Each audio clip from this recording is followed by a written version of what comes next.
A very, very warm morning to all City Spidey viewers.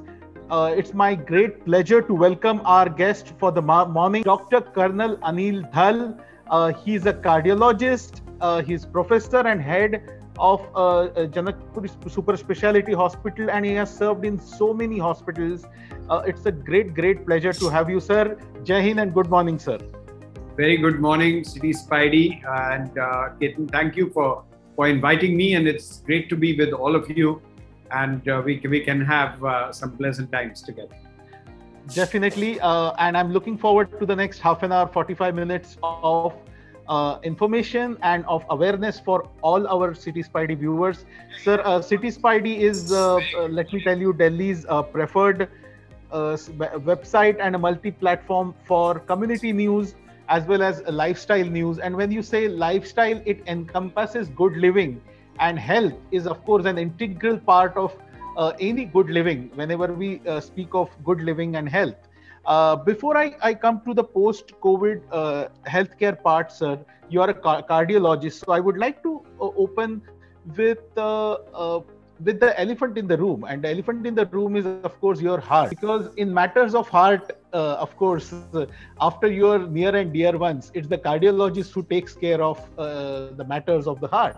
And COVID has been a precarious character in all of this, because one of the biggest comorbidities that one has seen in the last year and a half is related to the heart. So, sir, what has been your broad experience been in COVID care, and especially in heart-related complications when it comes to COVID patients, sir? So, I think it's an excellent question and a good place to start.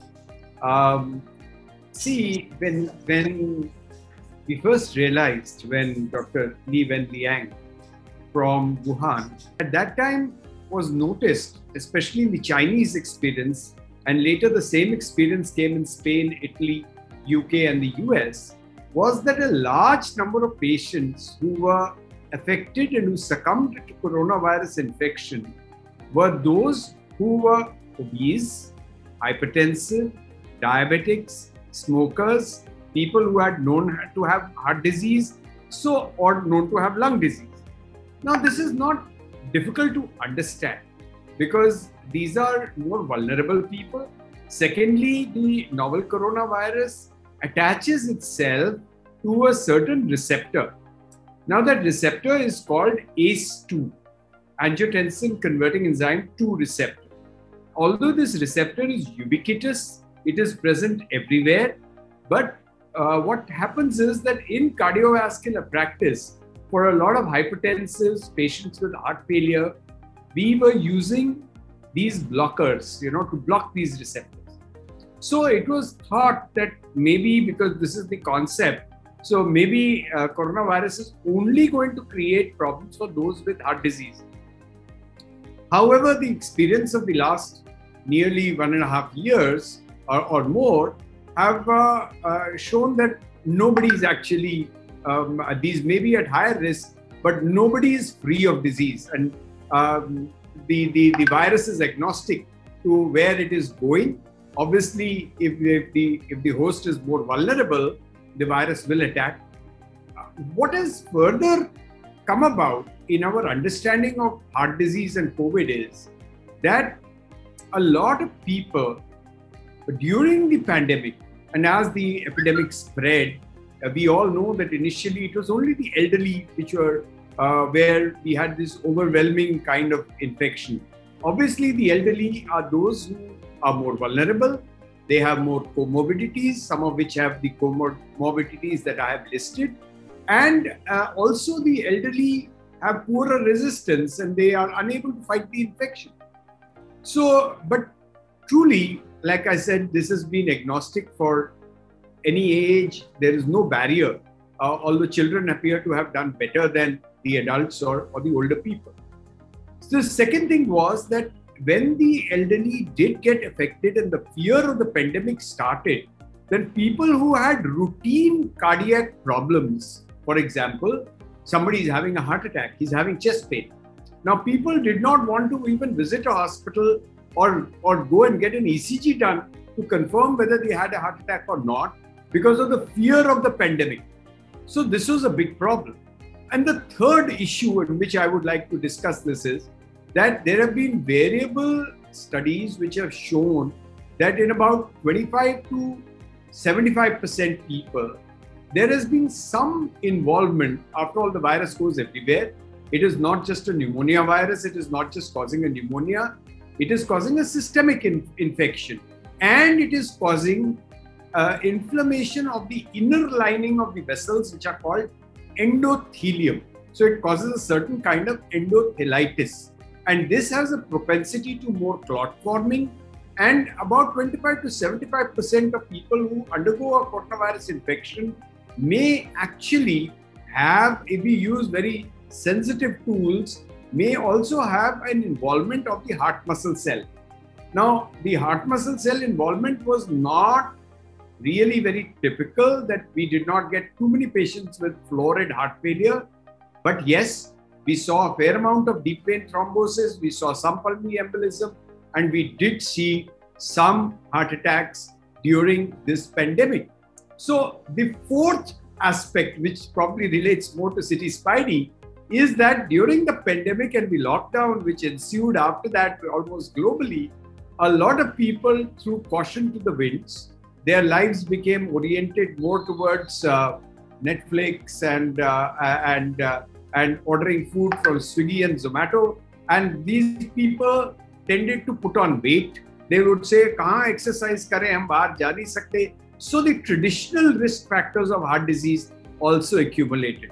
So I would like you all to think about it in these four parts. One, the heart disease patients are a little more vulnerable. We share some common risk factors. Second, that during this pandemic, there was fear of visiting a doctor. So many cardiac symptoms were suppressed, and therefore we lost people at home with heart attacks who did not even visit a doctor. The third, that there is a generalized thrombosis which is happening, and also a direct involvement of the heart muscle. And fourth, that we allowed our traditional risk factors to rise. So if we consider all four, हमारे पास एक platform मिलेगा इसको आगे विस्तार में discuss करने। नहीं, बिल्कुल, and thanks for setting the ground and setting it right, sir. So two things that my question was directed at the comorbidities that COVID manifests. Instead, you have given me another question to ask, which is, of course, in layman language, they say angina or silent heart attack or not so silent heart attack, because people didn't venture out during the lockdown, even if they complained of say chest pain or symptoms which are close to heart troubles. So my next question is, even in cases of patients who didn't have any COVID symptoms, however they took lightly or they were too scared to go to any hospital to show their symptoms of heart trouble. So how do you explain that and how one needs to take care even in today's times when people are थोड़ी सी आपको इस विषय में इतिहास बता देता जी। इतिहास ये है कि जब ये पैंडेमिक फैला, specially in UK and US, तो Spain, Italy, UK, US, people said बहुत लोग इससे मर रहे हैं, पर हार्ट अटैक के इंसिडेंट कम हो गए, बिकॉज उनके डेथ रजिस्टर्स जो मेंटेन थे उनमें हार्ट अटैक की डेथ्स थोड़ी कम दिखाई गई। बट जब हमने बाकी स्पेशली न्यूयॉर्क का डेटा देखा, तो there were lot more people who died at home, and when somebody studied what was there comorbid और there pre mortal presentation, it was largely with chest pain. So people who did have heart attacks did not visit their doctor. हमारे पास भी लोग संपर्क कर रहे थे, तो हमने कहा कि भाई अभी आप ECG करा लीजिए। नहीं, अस्पताल नहीं जाना। अस्पताल नहीं जाना तो भाई पता भी नहीं लगेगा, ये अनिवार्य है, अच्छा आप एस्पिरिन की गोली खाइए, ये करिए, पर अब अस्पताल आइए, आपका जांच करना अनिवार्य है। नहीं, हम नहीं आएंगे। So we know a lot of people who did perish at that time because they did not take timely measures because of fear of contagion. पर अगर हम इसको देखें कि शुरुआत में क्या साइंस ने बताया, सबने सोचा कि शायद कोरोना वायरस से हार्ट अटैक की इंसिडेंस ही कम हो गई है, but it was not actually so. Heart attack की इंसिडेंस इफ एट ऑल थोड़ी बड़ी है या सामान्य रही है, it has not changed over a period of time, may have increased a little, which is very understandable. Risk factor बढ़ गए हैं, लोग हिल नहीं रहे हैं, खान पान पे जो परहेज था वो खत्म हो गया है, एंड इन एडिशन लोग रिपोर्ट नहीं कर रहे हैं। तो इसलिए हमें हर एक, देखिए हार्ट के 4-5 ही लक्षण हैं, बहुत ज्यादा नहीं है। क्या है? छाती में दर्द और सीने में दर्द जो है नॉर्मली एक पॉइंटेड दर्द नहीं होता, बट एक डिफ्यूज प्रेशर की तरह होता है। एंजाइना में जो आपने मेंशन किया, तो चलते हुए दर्द होता है जब हम एक सप्लाई डिमांड का मिसमैच होने पर, और ये नॉर्मली 2 से 5 मिनट रहता है। पर अगर ये 5 मिनट से ज़्यादा, 10 मिनट से ज़्यादा हो जाए तो ये हार्ट अटैक का लक्षण हो सकता है। ये जबड़े से लेके नाभि तक, दाएं बाएं, ऊपर नीचे, कहीं आगे पीछे, कहीं भी हो सकता है। It is a diffuse pressure. इसके साथ साथ हमें मरीज को 4-5 मिनट के बाद थोड़े सांस लेने में तकलीफ होना, थोड़ा ठंडे पसीने आ जाने, ऐसी परिस्थिति पैदा होती है, तो ये एक हार्ट अटैक का लक्षण है। तो chest pain, shortness of breath, palpitation, दिल की धड़कन महसूस होना, फटीग और बेहोशी, ये 4-5 ही हार्ट के लक्षण हैं। और इनको पहचानने में हम लोगों ने बहुत साल तक प्रयास किया है कि आप लोगों के माध्यम के थ्रू हम मरीजों को पहुंचे और उनको समझाएं कि second save lives, a stitch in time saves 9। अगर हम इसी चीज का उपचार समय में कर लेंगे, इनफैक्ट मेरा एक फॉर्मूला है, मैं एंड में बताना चाहता था पर मैं अभी बता देता हूँ। मेरा एक फॉर्मूला है जो कि यूनिफॉर्मली हम अप्लाई करते हैं। अगर किसी को भी कोई प्रॉब्लम हो, सो उचित आहार, उचित व्यवहार, उचित विचार और समय अनुसार उचित उपचार, तो शायद नहीं पड़ेंगे हम बीमार। नहीं तो सृष्टि का नियम है कि जो भी पैदा हुआ है, other than Hanuman ji and maybe Ashwatthama, everybody has perished. So it is, we have to understand that we have to look after our bodies, and by doing all the right things, और उपचार जो होना है वो समय के टाइम होना है। क्योंकि अगर पहले 3-4 घंटे में जिस प्रकार से हार्ट अटैक का उपचार ना हो, तो वो डैमेज परमानेंट हो सकता है और उसकी मॉर्बिडिटी और मोर्टेलिटी अपनी ही होती है। तो इसलिए हम लोगों को कहते रहे कि पैंडेमिक में भी यदि आपको ऐसे लक्षण हैं तो आप प्लीज अपने फिजिशियन से कांटेक्ट करिए। आप अपने कार्डियोलॉजिस्ट से, फिजिशियन से, अपने अस्पताल से संपर्क रखिए। डॉक्टर साहब, आपने 2 बहुत ही अहम मुद्दों पर गौर फरमाया। एक तो आपने कहा कि कोरोना के ऐसे कौन से लक्षण होते हैं जिसकी वजह से आपको हार्ट ट्रबल हो सकता है। दूसरी बात आपने ये कही कि कभी कभी लोग जो है वो हल्के में ले लेते हैं या कोरोना के डर से अपने हार्ट के लक्षण को नजरअंदाज कर देते हैं। तीसरी बात आपने शुरुआत में ही कही, और सर उस पे भी हमारे दर्शकों को थोड़ा सा समझाइए। आपने ये कहा कि कोरोना से रिकवर होने के बाद भी कुछ हार्ट मसल थ्रोम्बोसिस या हार्ट से जुड़ी जो व्याधियां हैं वो रहती है, और वो छुपी तौर पर रहती है, आपको तुरंत एहसास शायद ना हो। तो ऐसी कौन सी व्याधि आपको दिख रही हैं पोस्ट कोरोना केयर में जब आप जांच कर रहे हैं पेशेंट्स की? कुछ लोग हालांकि कोरोना से ठीक होने के बाद थोड़े से क्या कहते हैं उसे, लेड बैक हो जाते हैं, रिलैक्स हो जाते हैं, और फिर वो अपना चेकअप अक्सर करते नहीं है। तो हार्ट से जुड़े ऐसे कौन से लक्षण है जो शुरुआती तौर पे, छुपे तौर पे, और बाद में फिर अपना बुरा चेहरा दिखा सकते हैं? मैं इसमें एक और कोटेबल कोट देता हूं जी, और अगर आपके व्यूअर्स उसको देख सके और समझ सके, कोरोना वायरस 2 सप्ताह की बीमारी नहीं है। ये मात्र फेफड़े की बीमारी नहीं है, ये ऑक्सीजन अकेले की बीमारी नहीं है। तो ये अगर हम समझ लेंगे तो हम बहुत कुछ हासिल कर लेंगे। दूसरा एक कोट कि हम इंसान जो भी करे, डॉक्टर, समाज, हमारी सियासत, जो भी करे, जो भी प्रयास करे, ये वायरसेस जो होते हैं ये कॉन्स्टेंटली म्यूटेट करते हैं। तो आपका कोविड, पहली चीज याद रखनी है कि कोविड अप्रोप्रिएट बिहेवियर को खत्म नहीं करना। जिस प्रकार नवजोत सिंह सिद्धू कहते हैं, it ain't all over till the fat lady sings.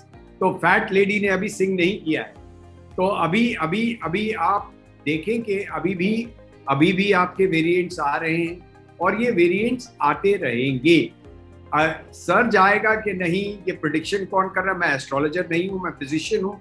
पर अगर आप 1918 में स्पेनिश फ्लू का पैंडेमिक स्टडी करते हैं, उसमें भी सेकेंड सर्ज में ज्यादा मृत्यु हुई थी बनिस्बत पहली सर्ज के, और उसके बाद छोटे छोटे मिनी सर्जेस आते रहे।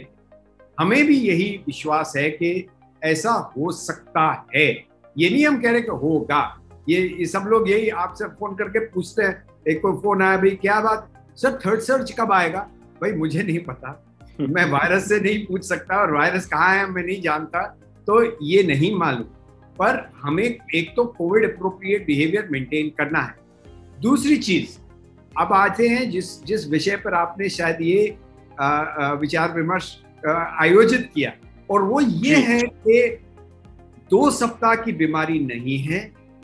रिकवरी में आप अगर मिडिल पाथ रखेंगे, गौतम बुद्ध साहब सिखा गए थे कि बहुत एक्सट्रीम कुछ भी करना सही नहीं है। तो मिडिल पाथ रखेंगे और बेबी स्टेप्स लेंगे, ग्रेजुअली अपनी एक्सर्शन बढ़ाएंगे, तो आप शायद इससे बेहतर कोप कर सकते हैं। क्योंकि जब वायरस हमारी एंडोथीलियम को अफेक्ट करता है, वेन्स की एंडोथीलियम को अफेक्ट करता है, तो वेन्स में क्लॉट होते हैं। अगर हम बिल्कुल चल नहीं रहे हैं तो स्टैग्नेंट फ्लो जो वेन्स में होता है, उससे क्लॉट्स जो हैं हमारे फेफड़ों में जा सकते हैं। और ये जो क्लॉट्स जब फेफड़ों में जाते हैं, तो फेफड़ों में जब जाते हैं तो ये पल्मोनरी एम्बोलिज्म एक घातक बीमारी प्रोड्यूस कर सकते हैं। यही चीज अगर हार्ट की धमनियों में हो तो उसको कॉर्नरी थ्रोम्बोसिस कहेंगे। हार्ट अटैक कम नहीं हुआ है, या उतना रहा है, या शायद थोड़ा बड़ा है, और जिन को हार्ट अटैक हुआ है उसमें थ्रोम्बस बर्डन बहुत ज्यादा था, ये हमने नोटिस किया ड्यूरिंग दिस पैंडेमिक। तो मतलब कि वहां पर भी क्लॉट एक पैदा हो रहा है। दूसरी चीज, हार्ट की मसल में भी इन्फ्लेमेशन है। तो हार्ट के मसल को बहुत ज्यादा अगर हम सोचें कि वीक कर दिया, कि और नॉर्मली हम टेस्ट जो करते हैं कि ईसीजी में आ जाएगा या इको करेंगे, तो इको में हम 50-60% इजेक्शन फ्रैक्शन की जगह आपको 30% मिलेगा, ये नहीं है जी। जो हमें इसका पॉसिबिलिटीज आई हैं वो बहुत डिटेल्ड टेस्ट में आई हैं, which are not possible to do for a community, जैसे कि गैडोलिनियम एनहांस्ड एमआर इन सब में आई है। पर एक चीज जो हमें दिखने को मिली है कि बिकॉज ऑफ द इन्फ्लेमेशन, और इन्फ्लेमेशन यूनिवर्सल है इस बीमारी में, हर एक ऑर्गन में इन्फ्लेमेशन है, तो because of the inflammation of the heart muscle arrhythmic risk बढ़ जाता है। एरिथमिक रिस्क का मतलब है कि एबनॉर्मल रिदम्स जो कि घातक हो सकती हैं। It may be just an ectopic, it can be a ventricular tachycardia which degenerates into ventricular fibrillation and can cause a cardiac arrest. अब आप कहेंगे कि ये तो नॉर्मल समाज में भी हो गया, क्योंकि अगर आप सब न्यूज़ पढ़ते हैं तो अभी हाल फिलहाल में क्रिस्टियन एरिक्सन जो डेनमार्क के एक फुटबॉल कैप्टन थे, वो यूरोपियन कप में उनको कार्डियक अरेस्ट हो गया। ये तो बहुत अच्छी बात है कि वहाँ पर ऑटोमेटिक एक्सटर्नल डिफिब्रिलेटर थे और अच्छा वेल ट्रेन्ड प्रोटोकॉल था, क्योंकि कार्डियक अरेस्ट को हमें 3 मिनट के अंदर रिवर्स करना अनिवार्य है। तभी अगर आप देखें कि हम लोगों के प्रयास से अब railway station, public places, malls, airport इत्यादि में AED लगे हुए हैं। AED ऑटोमेटिक एक्सटर्नल डिफिब्रिलेटर, क्योंकि अगर किसी को हो तो हार्ट मसाज करना, कार्डियोपल्मोनरी रिससिटेशन करना, बाईस्टैंडर रिससिटेशन करना और AED यूज करना आना चाहिए। पर वहां पर ये बचा, और उसके बाद अब उसको एक सबक्यूटेनियस ICD दी गई है, ताकि वो फ्यूचर के लिए अगर उसको कोई उसके अंदर माइक्रो चैनल्स, हार्ट की बिजली का अपना सर्किट होता है और इनमें कई बार चैनलोपैथीज होती हैं। एक और फुटबॉल प्लेयर है डैली ब्लिंड, वो एक्चुअली खेल रहा है with a subcutaneous ICD. अब जहाँ तक कोरोना वायरस का संदर्भ है, ये 2 हफ्ते की बीमारी नहीं है, बट उम्मीद ये है कि 3-6 महीने में इसका असर कम होके ये नॉर्मल के तरफ हम लोग आ जाएंगे और एरिथमिक रिस्क भी कम हो जाएगा। इसलिए हमें इतने ज़्यादा ICD वगैरह की आवश्यकता नहीं है, बट थोड़ा पेशेंस और थोड़ा, ये लोग कहते हैं मेरे को तो जिम जाना है, मेरे को जब तक मैं दौड़ूं नहीं मेरे को ठीक नहीं महसूस होता, उसमें थोड़ा आराम से अगर चले। सर उस सवाल पे हम आएंगे, लेकिन आपको बीच में रोकना चाहूंगा कि कुछ दर्शकों के सवाल भी हमें लेने हैं। साथ ही सर आपने एक बहुत इंपॉर्टेंट मुद्दा कहा कि जो फुटबॉल प्लेयर था उनकी जान बच पाई क्योंकि 3 मिनट में उनको जो बाईस्टैंडर्ड रिस्पांस होता है और इमीडिएट रिस्पांस होता है वो मिल पाया। ये कोई नहीं बता सकता, ना आप ना मैं, हम दोनों ज्योतिषी नहीं है कि वहां पर क्या वाकई में मतलब उनको भी पहले कोविड हुआ था और कोविड की वजह से उन्होंने ये किया, या उनका ये नॉर्मल बॉडी का सेटअप ऐसा था। लेकिन चूंकि अभी कोविड में आपने कहा कि इन्फ्लेमेशन और पोस्ट कोविड हार्ट को इस तरह से प्रभावित करता है, तो आपको क्या लगता है कि ये स्टैंडर्ड रिस्पॉन्स सार्वजनिक आस्थापनों में होना चाहिए? क्योंकि हम कम्युनिटी चैनल भी है तो इसके जरिए हम आवाज नहीं उठाना कहूंगा मैं, लेकिन ये जागरूकता हम फैला सकते हैं कि जो बड़े बड़े आस्थापन है और जो इसे अफोर्ड कर सकते हैं उनको ऐसा सेटअप अपने पास रखना जरूरी है। I would say that it is essential in public places, और public places में रखना जरूरी है। दूसरा, हमें public की education, and we launched an attempt, and we can use help of City Spidey, and we can spread the message of how to resuscitate patients even as bystanders. तो हम most doctors कभी ना कभी we have been called, तो एक ही चीज हम कर सकते हैं कभी के we can help in the public effort, and the public effort is कि हमें पहचानना कि इसको क्या हुआ है, rather than everybody just crowding and saying इसको क्या हो गया, but at least at the same time start an effort to resuscitate this patient. हम आपके चैनल के माध्यम से इसकी एजुकेशन प्रचार कर सकते हैं, और पब्लिक प्लेसेस में अब तो सारी नियम भी बन गए हैं कि AEDs have to be present there, automatic external defibrillators. विदेश में तो बीचेस में, स्पोर्ट्स इंस्टॉलेशंस में, एयरपोर्ट्स में, हमारे यहाँ भी एयरपोर्ट्स और रेलवे स्टेशंस में AEDs are present. नहीं, ये बहुत अहम मुद्दा कहा, और जो हमारे लाइव में अभी जुड़े हैं उनको भी मैं कहना चाहूंगा कि बहुत बहुत धन्यवाद सर। आपने ये कहा कि ऐसी ट्रेनिंग मुहैया होनी चाहिए, आम लोगों को मुहैया होनी चाहिए, और सार्वजनिक आस्थापन हुए या रेलवे स्टेशन हुई या सार्वजनिक जगह हुई तो वहां पर ये मशीनरी होनी चाहिए। साथ ही एक क्रिटिकल मास हो लोगों का, अपने स्तर पे हम जितना कर सकते हैं हम करना चाहेंगे। हम लाइव्स करेंगे, इंटरव्यूज करेंगे, साथ ही हम साथ में वर्कशॉप भी आपसे जुड़कर इस पे जरूर करना चाहेंगे, जिससे कि हम समाज में लोगों को, जी बिल्कुल sir, thank you very much. तो इसमें हम लोगों को अवेयर कर सके कि जब तक मेडिकल हेल्प नहीं आती तब तक किसी मरीज को जो कि हार्ट अटैक के सिम्टम्स दिखाए उनको किस तरह से रिससिकेट किया जाता है, किस तरह की आर्टिफिशियल ब्रीदिंग दी जा सकती है, और मशीन के सहारे और मैन के सहारे, दोनों के सहारे किस तरह से उनको मदद, जो मेडिकल मदद है वो मुहैया होने तक उनको किस तरह से बचाया जा सकता है। ये बहुत ही अहम मुद्दा था और इस पे आपने अपनी राय रखी सर। अगली बात जो कि आज का डिस्कशन का टॉपिक भी है और आपने जाते आखिर में इसका जिक्र किया था, वो ये था सर कि कितने जल्दी किसी को कसरत करनी चाहिए, कितने जल्दी किसी को जिम हिट करनी चाहिए। और जिम चूंकि लोग इसलिए भी जाते हैं क्योंकि उनको लगता है कि ये वायरस है तो हम अगर वॉक पे जाएंगे तो इसको लगने की संभावना ज्यादा है, जिम क्लोज एनवायरनमेंट है तो जिम से इसकी संभावना कम है। लेकिन पोस्ट कोविड को किसी को कोविड अगर हुआ है तो ये एक तो किस तरह की टेस्ट करनी चाहिए ताकि आप पता कर सके कि वाकई में क्या आप पूरी तरह से फिट है एक्सरसाइज जारी करने के लिए, और कितने जल्दी एक्सरसाइजेस को शुरुआत करनी चाहिए। बहुत ही लार्ज क्वेश्चन है, एक क्वेश्चन नहीं है, मैं इसको छोटे छोटे पार्ट्स में स्प्लिट जरूर सर।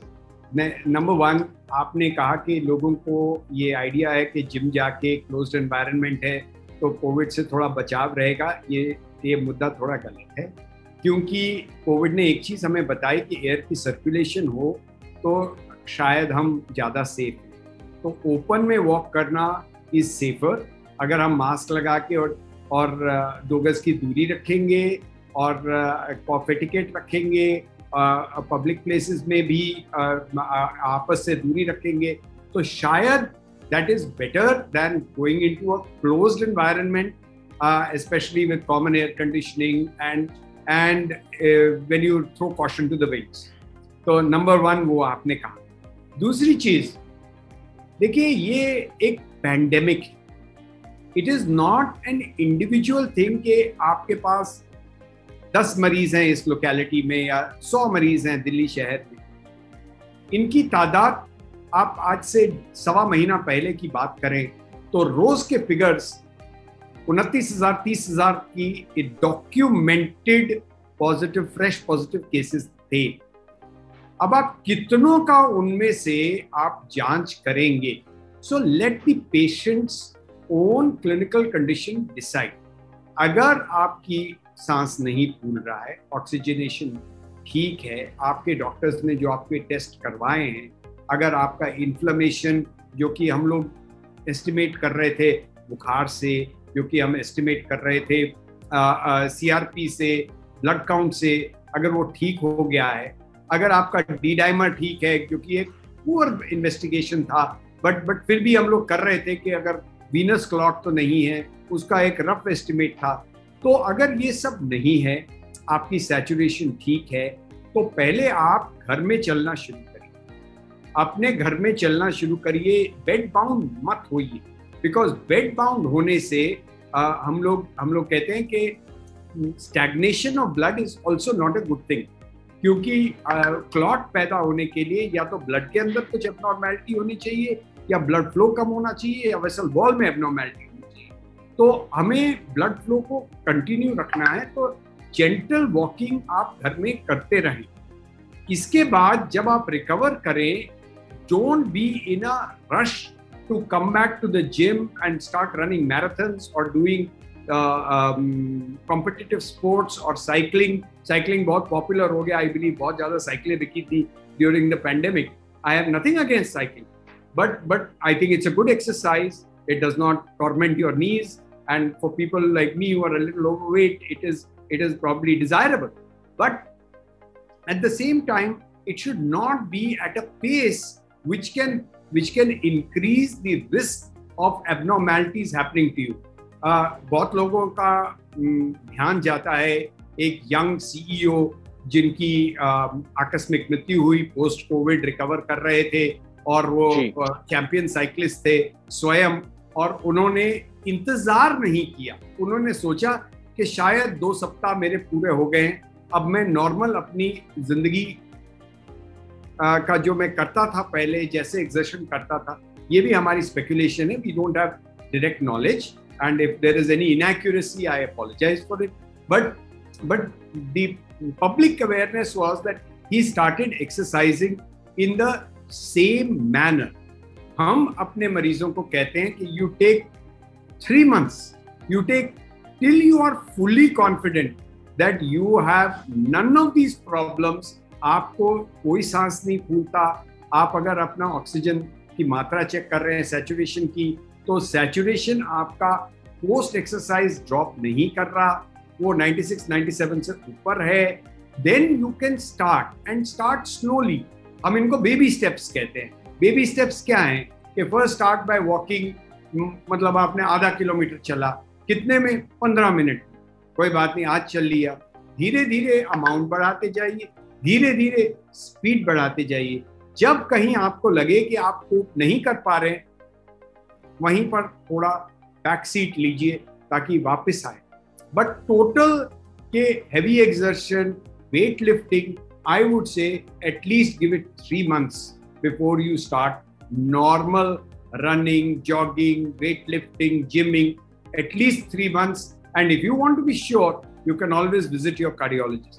or your physician. बिल्कुल, ये बहुत अहम बात कही आपने और मैं दोबारा दोहराना चाहूंगा कि डॉक्टर धल जो कि दिल्ली के जाने माने कार्डियोलॉजिस्ट हैं, उन्होंने ये कहा है कि आप तुरंत कोई भी जो मजबूत कसरत होती है या ट्रेडमिल पे जाना, दौड़ना, इस तरह का नहीं करे कोविड के बाद आप, लेकिन बेड बाउंड भी ना हो। ये बहुत ही अहम मुद्दा है कि घर में आप चलना शुरू करें, अपने ब्लड को सर्कुलेट रखें, घर में आप बेबी स्टेप्स जरूर ले और 3 महीना रुके बिफोर डूइंग हैवी एक्सरसाइज।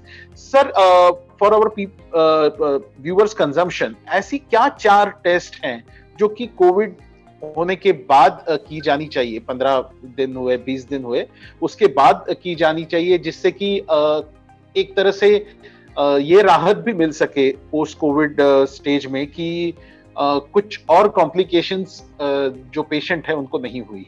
देखिए, मैंने बताया ये pandemic, I don't want to use your public platform to advocate any 4 test for everybody because it's a pandemic. Just look at the colossal economic impact if we advise some expensive or complicated tests for everybody. We have to individualize. The recovery has to be individual. The good thing and bad thing about the virus, the coronavirus, is 50 to 80% are either asymptomatic or have mild disease. Now, even mild disease can have bad long-term consequences. But mild disease is usually even in the long term mild. तो उनके लिए बहुत ज्यादा फिक्र करने की आवश्यकता नहीं. जिनको मॉडरेट या सीवियर डिजीज हुई, उनको बहुत स्टीरॉइड्स दिए गए. कईयों को उनमें से डायबिटीज हो गया, कईयों को उनमें से हमने ब्लैक फंगस की बात सुनी, तो हमने उनको एक तरह से साइनोसाइटिस हुआ और ये एक फंगल साइनोसाइटिस है जो स्प्रेड कर गया और अपने सिर की हड्डियों को खा गया. तो वो एक डिफरेंट ट्रैक है जिसपे स्पेसिफिकली उनको इन्वेस्टिगेट करना आवश्यक है. हमारी बड़ी चैलेंज रही जबकि हमारे डायबिटिक्स को जिनको स्टीरॉइड दिया गया, हमने स्टीरॉइड दिए बिकॉज इन्फ्लेमेशन बीमारी का कंट्रोल करना था और ये क्लियर था कि स्टीरॉइड्स हेल्प दीज पेशेंट्स, पर उनके diabetes went through the roof, sugars went through the roof. तो उनके साथ काम करके, उनके साथ एग्रेसिवली काम करके कि आप हमारे साथ काम करें और अपनी शुगर कंट्रोल करें. तो दिस इज क्वाइट इंडिविजुअल कि जो डायबिटिक है, जिसको स्टीरॉइड दिया गया है. अच्छा, कई लोगों को पल्मोनरी फाइब्रोसिस हो गया, उनको सीटी स्कैन कराए, उनके स्कोर आए 18 या 20/25, वो सीवियर कोविड हो गया. तो उनको यही नहीं कि हार्ट डिजीज है, उनके लंग्स भी फाइब्रोज हो गए और हो रहे हैं. पर गुड थिंग ये है कि शुरू में तो कुछ एक रिपोर्ट्स आई, हमारे एक बच्चे ने अमेरिका में पहला लंग ट्रांसप्लांट किया पोस्ट कोविड बिकॉज लंग्स बहुत डिस्ट्रॉय हो गए थे. पर हम देख रहे हैं, हमारा तजर्बा ये कह रहा है कि धीरे धीरे अगर हम टाइम देते हैं तो लंग्स इम्प्रूव भी करते हैं और ये फाइब्रोसिस इज नॉट समथिंग. तो उनका रिहैबिलिटेशन, पल्मोनरी रिहैबिलिटेशन ज्यादा है. तो ये हर एक depending on the organ system which was involved more and what damage it had caused, rehabilitation के टेस्ट हमें उसके अनुसार करना पड़ेगा. जहां तक हार्ट का संबंध है, वेल बहुत सिंपल है. अगर आपके ट्रोपोनिन नॉर्मल रहे, अगर आपका ईसीजी इको नॉर्मल है, तो by and large things are okay. But अगर आपको पैल्पिटेशन हो रही है तो जरूर इसको अपने डॉक्टर को बताइए.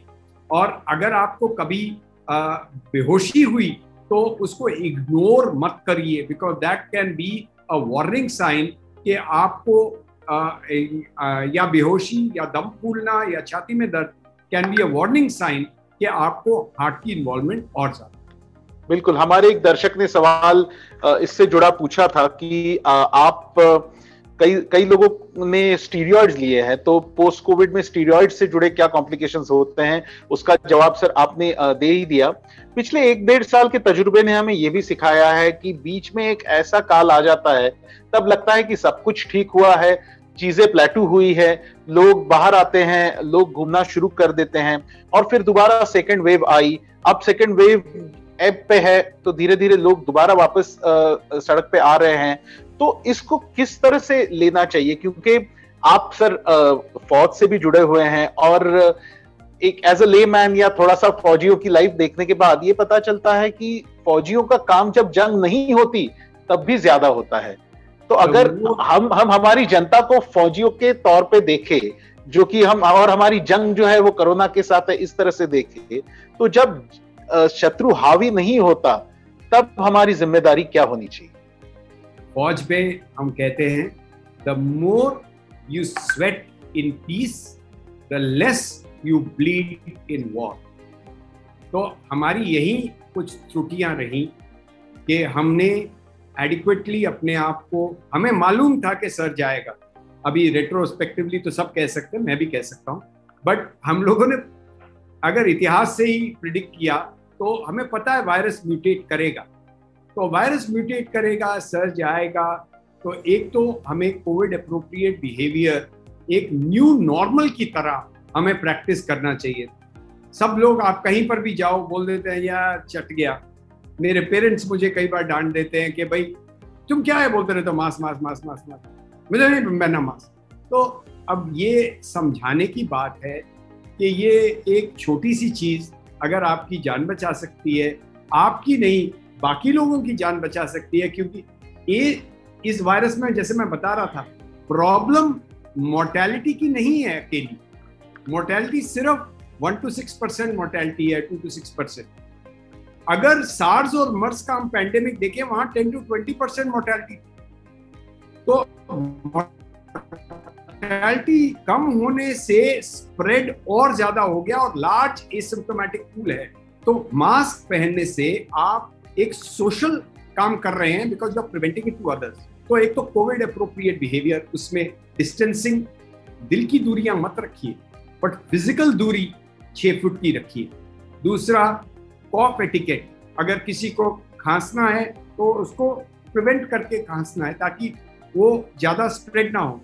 हमने एक अस्पताल में छोटा सा शोध किया कि हमने देखा कि कुछ कोवर्कर से हो रहा है। हमने कहा खाना आप इकट्ठे नहीं खाएंगे, चाय आप इकट्ठी नहीं पिएंगे, आप एकांत में जाके चाय पीजिए, आप एकांत में जाके चाय पीजिए, आप एकांत में खाना खाइए, आप एकांत में स्टैगर्ड टाइम में। बिकॉज जब दो लोग व्यक्ति मिलते हैं और बातचीत होती है तो ऑब्वियस है कि एनिमेटेड डिस्कशंस, राजनीति को लेकर, सियासत को लेकर, भाई ये डॉक्टर खराब है उसको लेकर, मीडिया ने ये फेक न्यूज दे दी उसको लेकर, कोई भी डिस्कशन होती है तो एनिमेटेड होती है। अब हमें ये सीखना है कि ये कंप्यूटर पे एनिमेशन से हम बात कर सके तो ठीक है, बट दूसरे व्यक्ति से अगर हम एनिमेशन बात करें तो गड़बड़ है। तो हम mask, and I actually also wear a shield. तो बिकॉज अस्पताल में जाना होता है, मरीजों को देखना होता है, मिलना होता है, आप ये भी नहीं कह सकते नहीं मिले, but we have to make sure that we are safe. तो दैट इज नंबर 1 कि हमें एहतियात रखना है कि it ain't all over, and जब तक ये पूरी तरह खत्म नहीं हो जाता या वैक्सीनेशन हमारी 80-90% पॉपुलेशन को नहीं हो जाती, जिससे काफी फायदा हो जाएगा। दूसरी चीज है, कुछ लोगों को वैक्सीन हेजिटेंसी कि वैक्सीन नहीं लेना, मैं नहीं लगवाऊंगा, मैं क्यों लगवाऊं। ये एक ठीक चीज नहीं है। मैं जानता हूं कि वैक्सीन बहुत जल्दी बना है, पर अच्छी तरह रीजनेबल टाइम में जो बन सकता है और जो टेस्ट हो सकता है वो हुआ है। तो वैक्सीनेशन इज अ ब्लेसिंग। यही एक फर्क है पिछले पैंडेमिक से कि हम वैक्सीनेट करने का प्रयास कर रहे हैं। पर वैक्सीनेशन में एक प्रॉब्लम जो कि हमें अभी तक क्लियर पता नहीं है, क्योंकि म्यूटेशन और वायरस जो हो रहा है, चाहे उसको आप कंट्रीज का नाम दीजिए या अल्फा बीटा गामा दीजिए या डेल्टा दीजिए या डेल्टा प्लस कहिए, ये म्यूटेशंस कई बार हमें पूरी तरह पता नहीं कि वैक्सीन्स इनका कितना बेनिफिट करेंगे। तो और वैक्सीन से भी आपको, ये वैक्सीन ये नहीं कहता कि आपको संक्रमण नहीं होगा, पर संक्रमण हो के आपको सीवियर डिजीज ना हो, इसमें थोड़ा बेनिफिट रहेगा। दूसरी चीज, ये वैक्सीन, अगर आपको संक्रमण हुआ, even if you are vaccinated, you can still spread it to the other person. तो कोविड अप्रोप्रिएट बिहेवियर बिल्कुल नहीं छोड़ना है। और तीसरी चीज, बुद्धिमानी अप्लाई करनी है।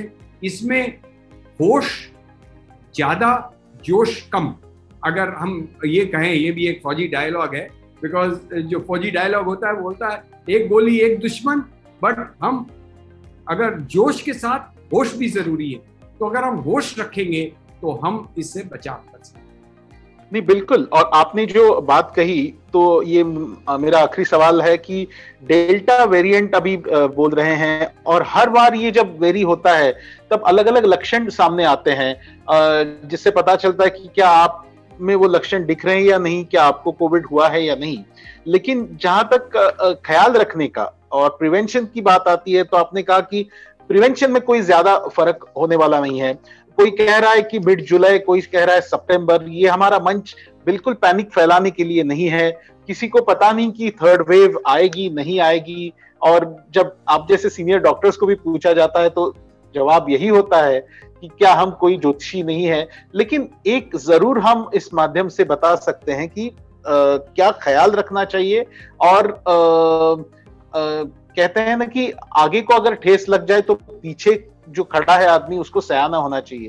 तो ठीक उसी तरह से आपको क्या लगता है कि इस नए वेरिएंट के लिए किस तरह से हमें चाक चौबंद रहना चाहिए, किस तरह से हमें तैयारी करनी चाहिए, ताकि जो नुकसान हमने पहले 2 वेव्स में झेला है, जरूर जब भी ये थर्ड वेव आए, जिन्होंने वैक्सीनेशन ली है उनकी संख्या जरूर ज्यादा होगी।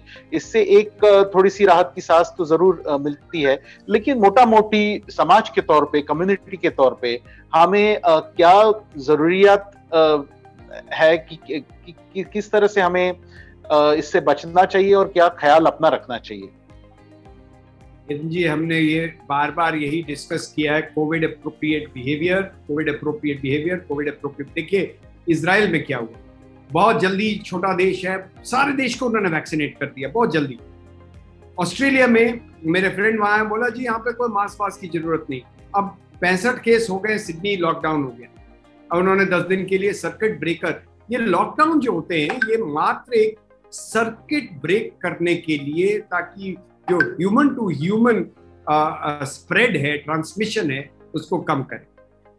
मैंने एक पब्लिक प्लेटफॉर्म पे कुछ दिन पहले जब ये अप्रैल के दौरान मैंने कहा कि this is not covid, this is कोविड-21, तो लोगों ने मुझे काफी अटैक किया कि क्या तुम बोल रहे हो। मैं कहा थोड़े लक्षण अलग है, ट्रांसमिशन ज्यादा है, बहुत लोग सिक हो रहे हैं, बट एक्चुअल चीज था कि सर्च था, बहुत ज्यादा मरीज देखने को मिले, तो बहुत ज्यादा डिफरेंट मैनिफेस्टेशन, बहुत ज्यादा मोर्टेलिटी भी मिली, बट एक्चुअली बहुत ज्यादा क्लिनिकल डिफरेंसेस हैं कि नहीं, ये समय ही बताएगा।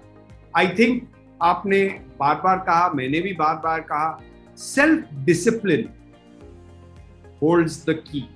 अगर हम सब लोग अपने आप को बिना किसी इम्पोजिशन, अपनी निजी जिम्मेवारी, अपनी परिवार की जिम्मेवारी, अपने मित्रों की जिम्मेवारी और अपने समाज, अपने देश की जिम्मेवारी, अपने शहर, अपने प्रांत की जिम्मेवारी लेंगे, तो हम इससे बच सकेंगे और आगे के लिए ये सर्किट टूट सकेगा। We all understand that lockdowns have economic impacts. We all understand. And lockdown cannot be a permanent solution. It can be a temporary circuit breaker. But we should impose a virtual lockdown on ourselves ताकि हम distance maintain करें। अभी भी आप जाइए तो कोई line में खड़ा हुआ, तो आप अगर 6 फुट की डिस्टेंस देंगे तो 4 लोग आपके आगे आके खड़े हो जाएंगे। अरे भाई, कहता नहीं खाली थी, अरे खाली थी, पर ये न्यू नॉर्मल है। मैं कहता हूं कि बीसी और एडी को रिवाइज कर दिया जाए। BC is before corona, not before Christ, and AD की जगह we should write NW, and that is now what, because हर रोज एक नया दिन है। बट हम अगर अप्रोप्रिएट बिहेवियर रखेंगे, एक दूसरे को रिस्पेक्ट करेंगे। हमारी प्रॉब्लम ये है, हम खुद को नहीं रिस्पेक्ट करते, दूसरों को नहीं रिस्पेक्ट करते, इसीलिए आप देखेंगे कि भीड़ का जमघट हो जाता है। सब चाहता है कि मैं आगे बढ़ूं और मैं पीछे वाले को पीछे छोड़ दूं।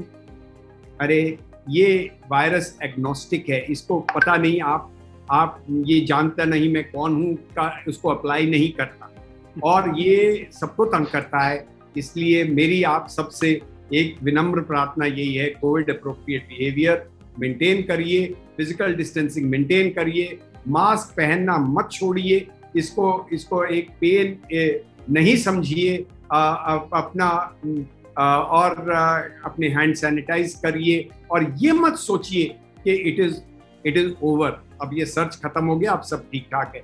जिनके घर से लोग गए उनका भी सोचिए, उन्होंने कोई गलती नहीं की, पर हम सब ने गलती की, इसलिए उनका लॉस हुआ। तो इसको ये समझते हुए अपना अनुशासन बढ़ाइए। बिल्कुल, 100 बातों की एक बात आपने बात कही कि आत्म अनुशासन या स्व अनुशासन कितना अहम है। खुद का ख्याल रखना और खुद का ख्याल रखने से दूसरों को इस खतरनाक बीमारी से बचाना, ये कितना अहम है। और साथ ही आपने कहा कि थोड़ा फुर्सत से मियां, आप अभी अगर ठीक हुए हैं तो धीरे धीरे बेबी स्टेप्स लीजिए। आपकी सेहत, आपकी कसरत, आपकी फिटनेस की चाह, ये सब कुछ अपनी जगह सही है, लेकिन थोड़ा सा अपना जिस्म का ख्याल रखा जाए। और फिर 3 महीने बाद जब जो बॉडी है जो दोबारा अपना रिगर वापस पाए, तब आप कसरत शुरू करिए। आपने कई दिल के सवालों को लेकर हमसे बात कही और बहुत ही आम लोगों की जुबान में बात कही। इसके लिए बहुत बहुत धन्यवाद आपका, और सिटी स्पाइडी से जुड़ने के लिए बहुत बहुत धन्यवाद। आशा है कि ये प्रोग्राम कई सारे लोग देखेंगे और उससे ये जानेंगे कि कोविड होने के बाद और आने वाले दिनों में क्या ख्याल रखना चाहिए और किस तरह से अपने आप को सुरक्षित रखना चाहिए। धन्यवाद।